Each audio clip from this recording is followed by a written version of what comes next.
Hi, I'm Sarah Redman. I'm a selection specialist for the Capital Area District Library, and I am here interviewing, to my great delight, Amy Stewart, a best-selling author most recently of The Drunken Botanist, The Plants That Create the World's Great Drinks.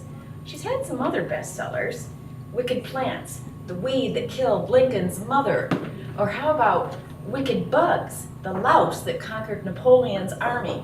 The woman writes great subtitles, can I say?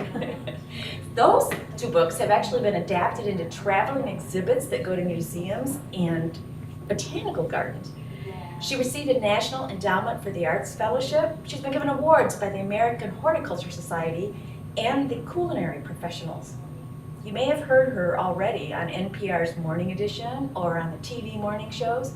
You may have read some of her writing in Fine Gardening or the New York Times or the Washington Post, among others.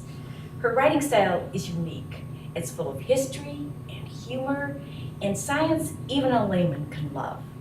Well, Amy, because in preparing for this, I went through all of your books in about a 2-week period. And as I'm delving into them, there is so much curiosity and in-depth research. It made me, but a huge difference between your first books, which started out as a narrative memoir, really, to where you are now, that I was curious about the journey. Could you share with us how you started with something like From the Ground Up, the story of your first garden, to getting to The Wicked Botanist, or The Drunken Botanist? Here I am mixing up Wicked Bugs and Drunken Botanist. Wicked and Drunken Botanist. Yes. Well, my first book was a memoir about my garden in Santa Cruz, and I was in my 20s, and I was really just looking for something to write about. I really wanted to be a writer, and that's what was going on in my life at the time, so that's what I wrote about. And every book since then has sort of come out of the previous one. So there was a chapter about earthworms in From the Ground Up, and that led to my next book, which was about earthworms. And with every one, I was able to just sort of, I would stumble across something that seemed interesting, and if it seemed like there was possibly a book in that, then that's what I would go off and do. But I don't have a science background, so I interview scientists. I go around and interview botanists. I very much approach this as a journalist and tell their stories. Well, I think journalist is probably the key word there in why your books are so accessible to people. I find when I'm buying books, I look for books that are written by journalists because they know how to write about things in depth, but in a way that are appealing to people who may not know a lot about in depth about the topic. Right. But still, you got to be a writer about science. Where did you start with? I mean, you started with the garden, but was your background in science? No. I don't have I had a degree in anthropology, but I don't have a strong science education. So I really have to do a lot of fact checking, and I go back to the people I've interviewed and I double check their quotes to make sure that I get it right. So there's a lot of research involved and a lot of interviewing people. Well, as somebody that looks at nonfiction books all the time for how reliable they are, I mean, the amount of research is obvious that you do in these books, in the index and the resources and the footnotes. Very impressive. But also, you mentioned that there was a little bit about earthworms in your book, on your first book of gardening, and I was curious, how do you get, I mean, this is an in-depth book on earthworms and also on Darwin. Right. And how you made that jump and how you established the context to go and get the information you need to write like that about this. How does that happen? Well, with The Earth Moved, Darwin wrote a fascinating book on earthworms. It was his last book. It was called On the Formation of Vegetable Mold, which basically means compost or soil. And it was a comprehensive sort of natural history of earthworms. No one had ever really done that before. No one had really studied and written about earthworms. And so I was really interested in taking his approach, which is, what are they? What do they do? What's their role in the soil and the ecosystem? And sort of updating that. And there are a few people around the world who are earthworm scientists, believe it or not. If you want to study earthworm science, it is oligocotology, is the study of... I wondered how to pronounce that. So you can be an oligocotologist. There are vacancies available if you're interested in making a career change. So I went around and interviewed earthworm scientists and really tried to look at what earthworms have accomplished. We don't really think of earthworms as having accomplishments. No, and they move tons of earth. I was astonished. They do all kinds of things. They clean up pollution. They can actually clean up polluted soils. And they have really incredible role in the soil ecosystem. They're sort of the giants of their world. They're like the elephants or the great, the whales of their world. So there's a really lot of complex life happening underground that we don't know that much about. And I have to admit, although I'm a gardener myself, I'm a very unsophisticated gardener. And when you would talk in your books about bringing in, things that are biological that you would use to reestablish the soil, I just found that fascinating. And when you talk about earthworms being the whales, well, yes, they are in comparison to, Sure. To the bacteria, these tiny and the protozoa, bacteria, all the little microscopic organisms, right? You would not believe it, but this is fascinating stuff. The earth moved on the remarkable achievements of earthworms. And from there, you went on to Flower Confidential, yes, which is about the flower industry. Right, right. What drew your attention to that? Well, by then I had moved to Eureka, California, very far in Northern California, and there's a flower farm there called Sun Valley that is the largest grower of cut flowers in the country. Oh. And I took a tour, they had an open house, and I went on the tour of the flower farm, and I thought, it's so interesting that these flowers, the way they're grown for the flower industry, the flowers that you buy at a flower shop, are so different than the flowers that we grow in our gardens. First of all, they're different varieties. They're bred for cut flower production, but they're grown in basically factories. They're not, very often they never see sunlight. They don't, they don't grow outside. They grow of course they see sunlight in the greenhouse, but they're not outdoors. So it's a very different process. It's a global industry. Most of our flowers come from Latin America. They aren't grown here in the United States anymore. And I just thought it would be really fascinating to kind of go around the world and see how they're bred and grown and shipped and sold and everything that happens before they get to the flower shop. And I think this is you just touched on something that I find so fascinating about your work. Authors like Mark Kurlansky, who wrote Salt, are very popular because of the social histories that they write and the way that they interweave how our societies have developed by starting with a very narrow focus. Yes. And you do somewhat the same thing, right, I would say. And when you said your background was in anthropology, to me, I said, I can see where that would lead to that kind of that's true, yeah, an approach. Because right, I was so curious to find out how you get that starting spot on these things. Yeah. And because certainly when you look at the Flower Confidential and how it affects the people who grow and work and package, all of those things definitely are really fascinating, as well as the flowers themselves, of course, for those of us who like to garden. Right. So moving on to your latest three. Yes. Your bestsellers. I have to ask, in addition to the topics, which of course are fascinating, and we'll get to those, these are beautiful objects. Thank you. Yes. Are you involved in the design of these books? For example, I just have to show, go look at these books because there are incredible etchings and drawings, and the paper looks like it's handmade. Yeah. And they fit in your hand like the best manuals do. Right. And that's very appropriate because these are books that you would go back to for information on a specific topic. They're different to me from your other books, which you would read from start to finish. Right. And while you might read these from start to finish, you would also go back and just dip into parts of them. Right. I would think. Yeah. So this is a big change. I want to know about the design. I want to know... Yeah, well, the design, they are very beautiful. And I really wanted this paper over boards, is what they call this in the publishing industry. So no dust jacket. I just think it looks really beautiful and it feels good. And the cover artist, the same artist designed these two covers, and a different artist did this one. But I think they just did a fantastic job making it something that you just want to pick up and hold. Yes. Yeah. Yes. And do this too. Right. I know. And these two were illustrated, like you said, with copper plate etchings. Very talented artist named Bryony Morrow Cribbs, who was, I think, 25 when she started this project. So very young, very talented. And, botanical books were illustrated with copper plate etchings 200 years ago. We don't do this anymore. No. So we were very lucky to get Bryony and to have these exquisite. You have to imagine her with a plate of copper and a little tiny needle making all of these marks. They're really gorgeous. So yeah, they did a beautiful job with the feel of it, and I love them too. I love the way they look.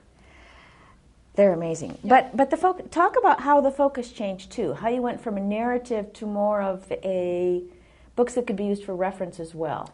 Well, it was a fun break for me, for one thing, because these are fun pieces to write. They're each maybe 1,000 words, so it's sort of bite size. As a writer, it's nice to be able to take off little chunks at a time and deal with, rather than thinking about one long narrative and how to make it all hang together. So I enjoyed that. And they're little, discrete, interesting stories. So it's a lot of storytelling, and it's really about people. It's not really about the plants, it's really about the people, which was a lot of fun to do. Well, and the key word there is storytelling, because part of what makes her books so interesting to read is that she puts in these stories about people that are related to the plants, and she just draws you through the book. If you're not a person who knows the science already and is drawn to it by the science, you'll be drawn to it by the stories. Right. Which are told, like I said, with a lot of humor often as well. Yes. Even when people, even wicked plants, there's a lot of bad things that happen to people in this book. But we can have a little fun with it too. Yes. Yeah. Well, a lot of fun. Yeah. Before I leave these, I have to say, yes, the titles and the subtitles. Oh. They are so great. Who could not want to pick up a book about the weed that killed Lincoln's mother? I know. Well, it gives you a sense that there's some history there and culture, and it's not just plants. Well, it is great marketing, among other things, I've got to tell you. Good. Now, The Drunken Botanist. I mean, this book hit a zeitgeist moment, and I want to know whether that was because you knew that brewing and cocktails were going to be big again? Yeah, it was definitely because of that. I mean, I definitely had that interest already. The craft cocktail movement and obviously craft brewing and all of that has been sort of bubbling along for a while now. And I just happened to be having a conversation with another person who works, sort of in the plant world about all the different plants that are in gin. And that sort of got us talking about, well, in that bottle of tequila, that's agave, and that bottle of rum, that's sugar cane. And we were sort of looking botanically at everything behind the bar. And I said, somebody ought to do a book about this. He said, yeah, you do it. But it's not an approach anyone had really taken, and there's a lot of interest right now in the bartending community and the distilling community to really know more about these plants. I mean, they get the plants from the spice shop, so they come in a box. But to really understand, this is a conifer and it grows somewhere and it has this life outside of the box that you're getting it in, I think is really interesting to people. And I think that takes us to the next step, because in the books that I see coming, like Dan Barber's The Third Plate, where he talks not just about the plants that come and eating plants that are close to you, the farm-to-table movement, he's moved on to, we need to look at the soil that these are grown in and how that affects the flavor. Yeah. And you touch on that in this book. Yeah. And it made me wonder if the next step that we see coming is brewers growing their own. I know in Michigan there's interest in growing hops. Yes, that's definitely happening, and it's happening in the grain world. Most of the grains that we grow tend to be these high-protein grains grown for food. Well, brewers and distillers would rather have low-protein grains. It's sort of complicated to explain, but the bottom line is fascinating, trust me. But the bottom line is that they would like different kinds of grains for beer and for whiskey and things like that. Sure. So there's starting to be a little bit of attention paid to that. And in the spice industry, there's more attention being paid to wild harvesting and sustainability. I think thinking about where these things come from and how they're grown, a lot of interest in organic, a lot of interest in GMO-free grains. So there is a lot happening with the origin of them. Yeah. Yes, and it's going to be interesting to watch all of that evolve. I don't know how much you know about Michigan's agriculture, but we're a state that grows, we have kind of a unique climate, and we grow a huge variety of things. Right. I think California maybe and Washington are the ones who come closest in terms of how many different kinds of crops we grow. Yeah. And so I see a real audience for your books among people who are saying, I could connect with this local brewery in Weberville, because they're interested in the flavor of a hop that's grown right here, and how that's different from a hop that's grown in Traverse City or elsewhere. And just like vines are grown for wine in different places because Sure. they bring something different. Right.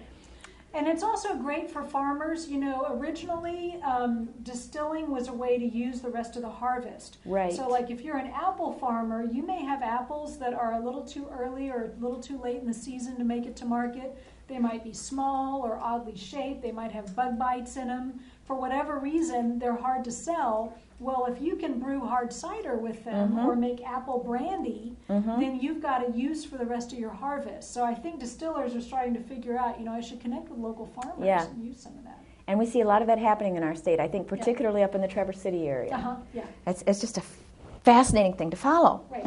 So here at MSU, and I saw an acknowledgement to someone from MSU, I think in the Drunken Botanist. For cherries. Yeah. And so I was curious. I was curious about how you find these experts, and I also wanted to give you a chance to put in a plug for major research universities like this one, if you found it appropriate. And no, it's absolutely true. You know, this is where I go. When I'm looking for someone that I can interview about a particular plant, you know, who is the world's leading expert in this plant, of course I'm looking to the major research universities. So, the case you're talking about, it was cherries. I was looking for someone to help me sort of tell the story of how different cherry varieties came to the United States and which ones we use to make cherry brandy and which ones we don't. This would be a good state to ask that question. Right, so that's what that was. I talked to people at Cornell. I talked to people at Rutgers.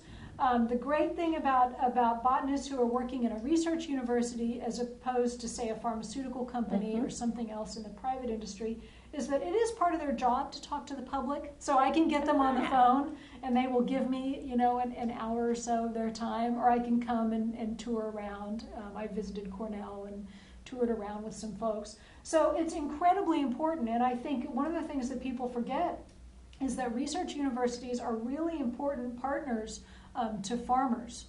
And, and the number of farmers I have met who are just eternally grateful to their local research university and to the USDA extension folks for doing experiments on the crops that they're working on and figuring out how to have them grow higher value crops, get more profit. This is incredibly important, and it absolutely requires, you know, the publicly funded universities and government agencies to make all that happen. And you talk to any farmer and they will sing the praises of these types of institutions. It's very important. And that research is a moving target. Yeah. I mean, for a while the emphasis was on how can we get the most bushels per acre, or how can we build a strawberry that we can pick unripe in California and get it all the way to Michigan out of season and have it break at just the right moment here for selling. Yeah.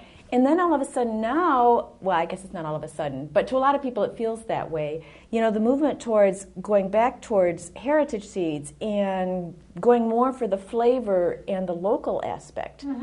That those researchers have to follow all of those threads. So. Right, and they have to deal with climate issues, you know. There's some people in Minnesota who are working on cold hardy grape varieties so that farmers can shift maybe from growing corn to growing grapes and making wine. And so all of that stuff is really important. Drought tolerance, you know, I mean, there's a lot of issues. And it's changing more quickly than I think the general public realizes. Farmers notice it, sure. Oh, yeah. In Michigan already, we're starting to move north in terms of where some of these crops are grown, where historically they have not been grown. Right. So we do a lot of what we call reader's advisory work at our library, where we try to match people with the book, with their next great book. Right. So my question for you is, for people who are fans of your work, what other books or authors would you recommend? Oh, wow, okay. Well, you know, there's so much great stuff coming out right now. There's a new book that just came out called Proof, The Science of Booze. And I'm sorry I can't remember the author.